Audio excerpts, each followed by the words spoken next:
is from the beginning of the book, and this guy, Captain Old, he has set out from home to meet Henry David, this other character who is a Cleanlander. He has come from Cleanland. He has arrived by train because there are no more flights in the world, in this world. And he is approaching this station in this near future Calcutta, which is actually Howrah station, but it's not named in the book. A Stalinist dictator is ruling this country, and they have named the stations after the alphabet, so it's only station A. And I'll read a small bit from this. As Captain Old approached the Romanesque station building, the wheezing of the sick lying on the pavements was eclipsed by groans coming from the cages lining the approach road. He increased his pace, avoiding the bloodshot eyes inside the grilled iron boxes where tortured guerrilla leaders were put on display as a warning to citizens. Why don't they carry poison pellets? Old wondered as he crossed a narrow stretch with cages on both sides. It was well past midnight, and the gigantic terminal was lit up with chains of Petromax. Their green fire threw oblong shadows across the entrance hall where the battery-powered electronic timetables had survived, showing arrival and departure times of trains, some of which had stopped running years ago because of a shortage of healthy engine drivers. Old waded through the sea of sweaty bodies crowding the main concourse for trains that may not have even started on their journeys, or those that would never arrive. People still traveled. There would be rumors about food and work in the foothills of the Himalayas or along the banks of remote mountain streams. Whenever these rumors spread, people boarded trains on the wings of hope. Which way to the citizens' platform? He asked a uniformed ticket examiner sitting on a bench near the twisted ticket barriers. The ticket checker took one look at him and, as if noticing a piece of shit, averted his eyes and said, "Number 8, don't go anywhere near the other platforms if you aren't planning to get shot. All reserved for party officials arriving for the function." Old didn't thank him and made his way to platform number 8. It was packed. Shriveled nonagenarians dodged on wheelchairs with splayed wheels. Others, hard-lined, their faces ravaged by age, stood blank-eyed, scratching themselves, their emaciated frames propped up by walking sticks. Often someone would give up the post and crash in a heap on the cement floor. There would be some befuddled looks in that direction, creaking of tired bones, a whisper of sympathy, and then indifference crept back. He knew organ traders roamed the stations at night. Blood harvesting gangs lay in ambush in the darkest recesses, and so he had to watch out.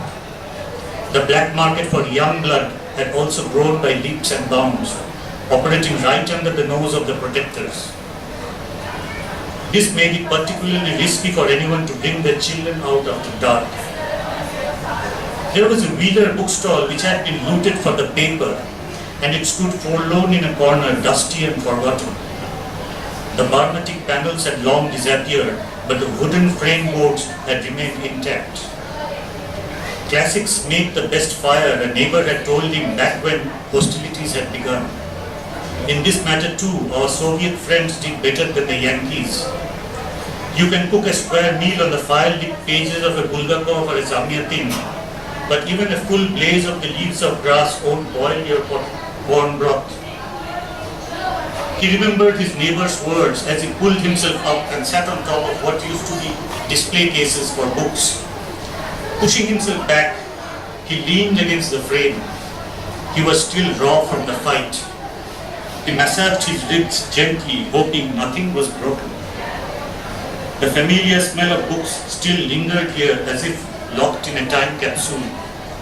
His eyes were drawn to something. Through a cracked panel of the abandoned bookstall, he could see an illustrated cover. It had escaped the looters. He pushed his hand through the crack, fishing out an old Amar Chitrapada comic. It told the story of Ongulimal, the highway murderer who renounced violence and converted to Buddhism after meeting the Sakyamuni. In the ghostly light of a lamp set high up against the decaying brickwork, Captain Ole began to leaf through the pages of the comic book.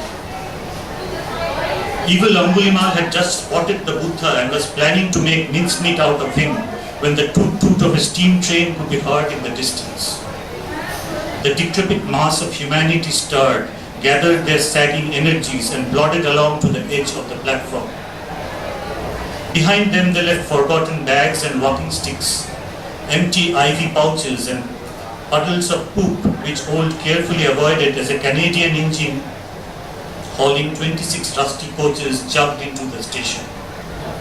And the world was engulfed by smoke belching from the chimney which gurgled out of the skylights and the clerestory windows of the centuries-old station building, escaping into the moonless night like black thoughts bubbling out of the ears of a maniac. Who would have guessed that carbonophilic steam desire would be resurrected to patch together a banjaxed population? There was chaos.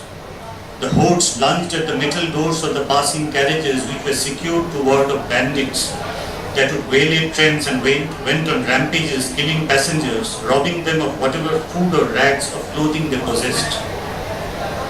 The old and the infirm could hardly put up a fight against the kata-wielding raiders and were often stripped to nothing, and so one would find groups of bony, doddering men without a stitch on their bodies, cowering in fear and crying from hunger, shuffling out of the bogies into the fire-lit stations like souls stepping into the afterworld. Women hardly travelled, and if they did, they would count themselves lucky if they didn't get raped by the dacoits or molested by fellow travellers. The iron monster clattered to a halt. The superheated steam hissed in the memory of Boulton and Watt, and from the first door that opened, the group of shiny-faced men and women trooped out, escorted by 4 machine-gun-wielding tribesmen of the desert. The new arrivals had orange cheeks, the color of clementines, and iridescent blue eyes that glowed neon-like in the dark. The glass windows of this air-conditioned coach were foggy from condensation. A big C was chalked on the side of the blue wagon to separate it from the 22 ordinary coaches.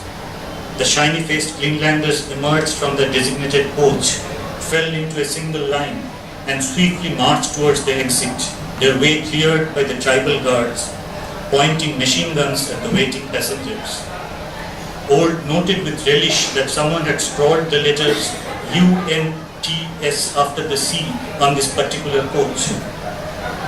Not a step forward, the guards shouted at the waiting passengers as they escorted the platoon of men and women with the neon-lit eyes. Doors of the other coaches now flew open.